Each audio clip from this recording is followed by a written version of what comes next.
कामरान साहब 16 अक्टूबर को मौलाना फजल रहमान ने DI खान में मुफ्ती महमूद कॉन्फ्रेंस में कहा कि पार्लियामेंट की अहमियत ख़त्म हो चुकी है, कारकुन इस्लामाबाद आने की तैयारी करें। फिर 2 हफ्ते बाद इस बयान का आना, क्या इस्लामाबाद आने या किसी बड़े एहतजाज के लिए माहौल बनाया जा रहा है? और हर दफ़ा एक अच्छा ज़बरदस्त प्रेशर तो क्रिएट करते हैं मौलाना साहब, लेकिन फिर क्या इस दफ़ा है संजीदगी ज़्यादा? नहीं, संजीदगी तो ये मुसलसल जो है ना मौलाना कह रहे हैं कि पार्लियामान की कोई अहमियत नहीं रही, और इसमें जो शिद्दत पैदा हुई है, वाक़यात शिद्दत पैदा करते हैं किसी मामला।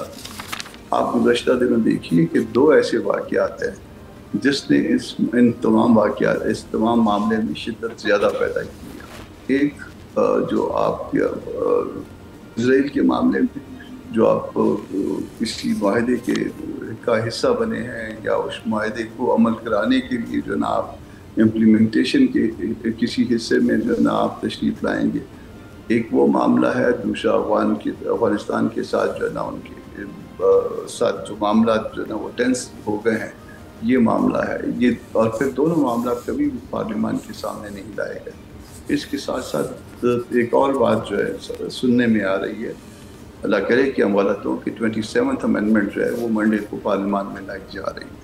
तो ये तो इसमें जो तमाम बातें, जो तमाम तलखी जो 26th अमेंडमेंट की थी, जिसको हमने निकलवाया था, वो अब जो है ना वो दोबारा रीशेप। सब्सक्राइब करें और बेल दबाएं ताकि कोई खबर रह न जाए।